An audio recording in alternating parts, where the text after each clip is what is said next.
আমাদের যে পুলিশ বাহিনী, হ্যাঁ আস্থা একটা সংকট ছিল, কিন্তু কিন্তু আস্থা সংকটটা কিন্তু হঠাৎ হয়ে যাবে না। এটা কিন্তু আগের থেকে কিছুটা ইমপ্রুভ হয়েছে কিনা এটা আপনি আমারে বলেন। আমি কিন্তু দায়িত্ব নিয়েছি 3 মাসও হয় নাই। আমার কাছে কিন্তু এরকম কোনো ছেড়াবাতি নাই যে বল হয়ে যা, তা তো হবে না। আমার তো সময় দিতে, আমার বাহিনীর লোকদের সময় দিতে হবে। এই একটা ট্রমার ভিতর দিয়ে গেছে, এটা তো একটু সময় লাগবে। এই সময়টা তো আপনারা ভাই আমাদের দিতে হবে। এবং আমি আপনাদের কাছে অনুরোধ করব, আপনারা বিভিন্ন মিডিয়ায় বলেন এদের সময় দেন। আপনাদের সময় অনেক সময় আছে অনেক অস্থির হয়ে যায়, কেন এখন হচ্ছে না, কেন হচ্ছে না। যেমন ধরেন একটা পেশেন্টের সময় এই ঢাকা মেডিকেলে ধরো অ্যাক্সিডেন্ট করে 5-6টা পেশেন্ট একসাথে এসেছে, ডাক্তার সাহেব একজন তো একটা করে তো দেখতে হয়। কিন্তু গার্জিয়ানরা কিন্তু যে যারটা সবচেয়ে কম হয়েছে আহত, সেও পাগল হয়ে যাবে আমারটা আগে দেখো, কিন্তু উনি হয়তো দেখবো সবচেয়ে সিরিয়াসটা সবাই আগে। কিন্তু আমাদের এই ধৈর্যটা কারণ থাকে না, এই জিনিসটার দিকে আপনাদের একটু খেয়াল রাখতে হবে। এখন মব জাস্টিসটা তো আপনারা বেশি বন্ধ করতে পারেন, জনগণকে আপনি সচেতন করতে হবে। এখন আপনারা এখানে, আমরা উপরে আছি, আপনারা এখানে মারামারি শুরু করে দিলেন, এটা তো আপনারা বন্ধ করতে পারবেন। এখন তো আমার পুলিশ নাই, এখন তো আমার আর্মি নেই, এখন তো আমার বিডিআর নাই, এখন তো আমার র্যাব নাই। এটা হলো আপনারা করতে পারেন। হ্যাঁ, আমি হলো পরে আসতে পারি। এই জন্য আপনারই কিন্তু সবার আগে জনসচেতনতা বাড়াইতে হবে। যদি নীরব কোথাও চাঁদাবাজি হয়ে থাকে, আপনার কাছে তো ডেফিনেটলি রিপোর্ট আছে। এখানে আমার এসপি সাহেব আছে এবং কমিশনার সাহেব আছে, ডিআইজি সাহেব আছে। আপনারা দেন, যদি ওনারা অ্যাকশন না নেয়, আইজি সাহেবরে আমাদের কাছে পাঠান, আমরা অবশ্যই 3 জনের এগেনস্টে অ্যাকশন নিব। এখন আমি তো জানি না কোন জায়গায় হচ্ছে, আপনি দেন, স্পেসিফিক দেন, আমার মনে হয় তারা অবশ্যই অ্যাকশন নেবে।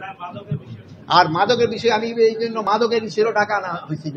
হ্যাঁ, মাদকের ক্ষেত্রে কিন্তু আমাদের একটা বড় সমস্যা। আমরা কিন্তু সাধারণত যে কেরিয়ারগুলিরে ধরা পড়ে, মেইন ইগুলি কিন্তু হুতাগুলি কিন্তু ধরা পড়তেছে না। কিন্তু এইবার কিন্তু বেশ কয়েকটা বড় বড় যে হুতা, এটা কিন্তু ধরা পড়ে গেছে। এবার কিন্তু বদি কিন্তু অলরেডি জেলের ভিতরে আছে। ওরা কিছুদিন আবার ওই শুনলাম যে কক্সবাজার জেলে ওরা খুব আরামে রাখে, দেখে ওরা আবার ট্রান্সফার করে চিটাগাং নিয়ে আসা হয়েছে। এখন ধরেন যে মাদক তো একটা আমাদের দেশের কিন্তু একটা বড় সমস্যা, এটা একটা বড় ধরনের সমস্যা। এই সমস্যাটা আমরা সবাই মিলেই কিন্তু এটা সমাধান করতে হবে। আর আমি আপনাদের কাছে অনুরোধ করব, আপনারা এটার ইনফরমেশন দেন। সে যদি অ্যাকশনে না যায়, তাই আমরা অবশ্যই এটার অ্যাকশন যাব, আর তার এগেনস্টে আমরা অ্যাকশনে যাব। আর আমি পুলিশ বাহিনী, আর্মি, র্যাব এদের কাছেও জানান, তারাও এটার ক্ষেত্রে অ্যাকশন নিতে পারবে। আমি আপনাকে অনুরোধ করব, এই রিপোর্টটা যখন দেন মিডিয়াতে, আপনাকে পেপারে না দিয়ে ছোট খাটো এক কাছে আগে জানান। যদি তারা না নেয় তো আপনি পেপারে দেন, কিন্তু আগে তাকে ধরতে দেন। ধরার জন্য আপনি আমাকে সাহায্য করেন। যদি আমি এখন মিডিয়া দিয়ে গেলে হয় কি, তারা তো সজাগ হয়ে যায়। তারা সজাগ হওয়ার আগেই তারা ঘুমা থাকে অবস্থা দেন, আমি তারা ঘুমের মধ্যে দূরে দিতে পারি। এই চেষ্টাটা আপনারা আমাদের দিতে হবে। এগুলি প্রত্যেকটারই কিন্তু আইনি পদক্ষেপ নেওয়া হচ্ছে, সবকিছুই আইনের পদক্ষেপ নেওয়া হচ্ছে, কোনোটা কিন্তু আইনের বাইরে নাই। তো একটা জিনিস হলো, আমি আপনাকে আরেকটা অনুরোধ করব, যে এখন কিন্তু অনেক হচ্ছে, এই কেস হচ্ছে, মানে অনেক নির্দোষ লোকেরাই কিন্তু করে আসামি করে কিন্তু আপনার এই বিভিন্ন জনের কেস করে দিচ্ছে। এই ক্ষেত্রে আপনাকে একটু সজাগ হবে।